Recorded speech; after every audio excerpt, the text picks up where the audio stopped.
ఇవాళ వాగుల పక్క పండు ఉండేటువంటి పంట పొలాలు ఏవైతే ఉన్నాయో ఒక 500 మీటర్లు కిలోమీటర్ దాకా విస్తరించుకొని పంటలు మాత్రమే తీసుకుపోలే, పంట పొలాలకు కూడా కోత గురైనటువంటి సందర్భం చూస్తూ ఉన్నాం. ఈరోజు మేము అనంకొండలో పరామర్శ చేస్తున్నప్పుడు వాళ్ళు అంట మాట ఏంటంటే, అయ్యా ఎప్పుడైనా వరదలు వస్తాయని చెప్పి జీబులలో వచ్చి హెచ్చరికలు చేసేది, కానీ ఈసారి మాత్రం ఎక్కడ హెచ్చరికలు చేయలేదు.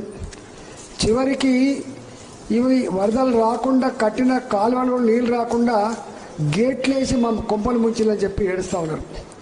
మేము నీళ్ళల్లో మునిగిపోతే ఒక్కడు మంచినీళ్ళ సరఫరా చేయలేకపోయిండు, ప్రభుత్వం భోజన సౌకర్యం చేయలేకపోయిండ్రు, భరోసా ఇవ్వలేకపోయింది. మా మానాన మేము బతికినంత తప్ప ప్రభుత్వం మాత్రం నిమ్మకు నెత్తన వివరించిందనేటువంటి మాట ఎక్కడ పోయినా కనబడతా ఉంది. షాపులు మునిగిపోయిన అక్కడ లక్షల రూపాయల సామాను కొట్టుకపోయింది, మొత్తం తడిసి ముద్దయి కంపవాసన వస్తుంది. ఇళ్లల్లో ఉండేటువంటి తిరుబండారాలు మొత్తం తడిసి ముద్దయిపోయినాయి, ఫ్రిడ్జ్లు కాలిపోయినాయి, మీకు ఏసీలు కాలిపోయినాయి, ఇవాళ టీవీలు కాలిపోయినాయి. అదో ఇళ్ళ బాధ అయితే పంట రైతుల బాధ ఏంటంటే, ఇప్పటికే మనం చూస్తూ ఉన్న అతి వర్షాలతో, ఈసారి అతి వర్షాలతో పత్తి పంట దాదాపు అన్నిటికంటే ఎక్కువ వర్షాకాలం వేసే పంట పత్తి పంట 50 లక్షల హెక్టార్లు పైబడి వేస్తారని చెప్పి భావిస్తూ ఉంటారు. 50 లక్షల ఎకరాల్లో పత్తి పంట వేస్తే ఇవాళ పత్తి పంట నీళ్లు నిల్వ ఉండి రాగడి పొలంలో బక్కడి రాగలలో మొత్తం ఏర్లన్నీ కూడా కుళ్ళిపోయి మొత్తం ఎర్రబారిపోయినాయి. ఆ ఉన్న పంట అన్న చేతికి వస్తుంది అనుకుని ఇవాళ 8,100 రూపాయలు కేంద్రం ఇస్తుందని చెప్పి సంబరపడితే ఇవాళ కళ్ళ ముందే చేతికి వచ్చిన పంట అంతా కూడా పత్తి పంట అంతా కూడా నాశనం అయిపోయింది. వరి పొలాలేమో ఇప్పుడు దీపావళి తర్వాత కోతకు వచ్చే ఉండే, ఈ వరి పొలాలు మొత్తం అడ్డం పడ్డాయి, అవి కోతకు కూడా అక్కర కూడా పోయినాయి. ఇలా పంట పొలాలనే ఆ గొలుసులు మొలకెత్తే పరిస్థితి వచ్చింది. ఇవాళ ఎక్కడ చూసినా రైతుల ఇళ్లలో విషాదమే ఉంది. జనరల్గా రైతులు వాళ్ళ కళ్ళ ముందు వాళ్ళ దొడ్లో ఉన్నటువంటి పశువులు చచ్చిపోయినా, వాళ్ళ పంట పొలాలలో రాళ్ళవాన పడి లేదా అకాల వర్షాలతో పంటలు కొట్టుకపోయినా, మనిషి చచ్చిపోతే ఎట్లా ఎడతారో అట్లా ఎడుతూ ఉంటారు. ఇవాళ కూడా రైతుల పరిస్థితి అట్లే ఉంది. నేను ఒకటే ప్రభుత్వాన్ని డిమాండ్ చేస్తూ ఉన్నా, ఇప్పటికే మీరు చెప్పిన ప్రకారంగా దాదాపు 5 లక్షల ఎకరాలలో 5 లక్షల ఎకరాల్లో పంట నష్టం జరిగిందని చెప్తున్నారు. వాటిగా లెక్కలు చెప్పింది తప్ప ఎక్కడ కూడా నీ అధికార యంత్రాంగం, నీ అగ్రికల్చర్ డిపార్ట్మెంట్ కానీ రెవెన్యూ డిపార్ట్మెంట్ కానీ గ్రామాలకు పోలేదు, రైతులని అడగలేదు, రాసుకున్న పాపాన పోలేదు. కాబట్టి తక్షణమే ఆదేశాలు ఇచ్చి మీరు రైతులకి ఒక భరోసా ఇచ్చి వాళ్ళకు నష్టపరిహారం ఇవ్వాలని చెప్పి డిమాండ్ చేస్తూ ఉన్నాం. ఇది ఏదో నాట్ల మీద కొట్టుకపోలే, కలపల మీద కొట్టుకపోలే, పొట్టకు వచ్చినప్పుడు కొట్టుకపోలే, పూర్తిగా పంట చేతికి వచ్చింది కొట్టుకపోయింది. పంట చేతికి వచ్చింది కొట్టుకపోయింది. కాబట్టి ఇవాళ ఒక్కొక్క ఎకరం పంట మీద వరి పంట అయితే 30,000 40,000 పెట్టుబడి పెడతారు. ఇవాళ పత్తి పంట అయితే 60,000 70,000 రూపాయలు పెట్టుబడి పెడతారు. ఇవాళ దేనికి పనికి రాకుండా పోయింది, ఓపీ పాడి చేతికి రాకుండా పోయింది, మేల్ ఫీమేల్ చేతికి రాకుండా పోయింది. ఇవాళ రైతులకు మీరేదో 5,000 రూపాయలు ఇస్తా 2,000 రూపాయలు ఇస్తా అనే ముసలి కన్నీళ్ళు కాల్చకుండా రైతుల్ని సంపూర్ణంగా ఆదుకోవాలని చెప్పి నేను డిమాండ్ చేస్తూ ఉన్నా.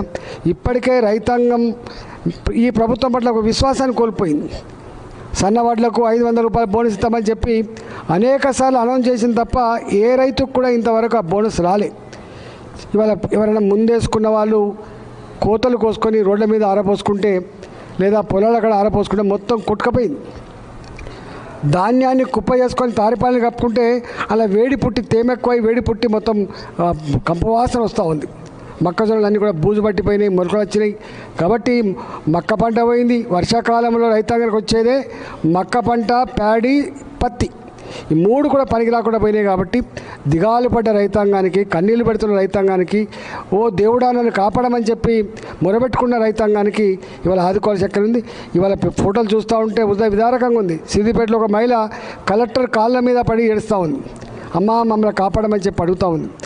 రెండవ డిమాండ్ ఏంటంటే పంటలు మాత్రమే కాకుండా పంట పొలాలు కోతకు గురైనాయి కాబట్టి 10 ఫీట్లు 20 ఫీట్లు 30 ఫీట్లు 2 ఎకరాలు ఉంటే ఎకరన్నర కొట్టుకపోయింది కాబట్టి అలాంటి వాళ్ళకి మళ్ళీ పొలాలు చదును చేసుకోవడం కోసం మరి ఏ రూపంగా సాయం చేస్తారో దాన్ని కూడా సాయం చేయాలని చెప్పి నేను డిమాండ్ చేస్తున్నా.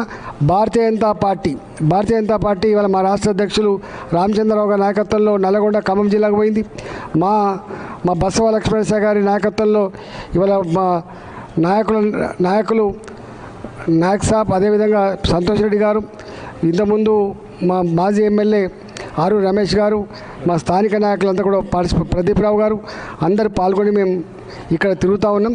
తప్పకుండా రైతాంగానికి న్యాయం జరిగేంత వరకు రైతుల పక్షాన భారతీయ జనతా పార్టీ అండగా ఉంటుందని చెప్పి మేము తెలియజేస్తూ, ఇవాళ ముఖ్యమంత్రి గారు వరంగల్కి వస్తున్నట్టుగా ఇప్పుడే తెలుస్తూ ఉంది కాబట్టి వరంగల్కి వస్తున్నట్టు తెలుస్తుంది కాబట్టి ఏదో మొక్కుబడిగా ముఖ్యమంత్రి గారు మాట్లాడడం కాకుండా సమగ్రంగా రిపోర్టు తీసుకొని ఒక గ్యారంటీ, ఒక హామీని, ఒక భద్రతని, ఒక భరోసాని ఇచ్చిపోవాలని చెప్పి ముఖ్యమంత్రి గారిని డిమాండ్ చేస్తున్నారు.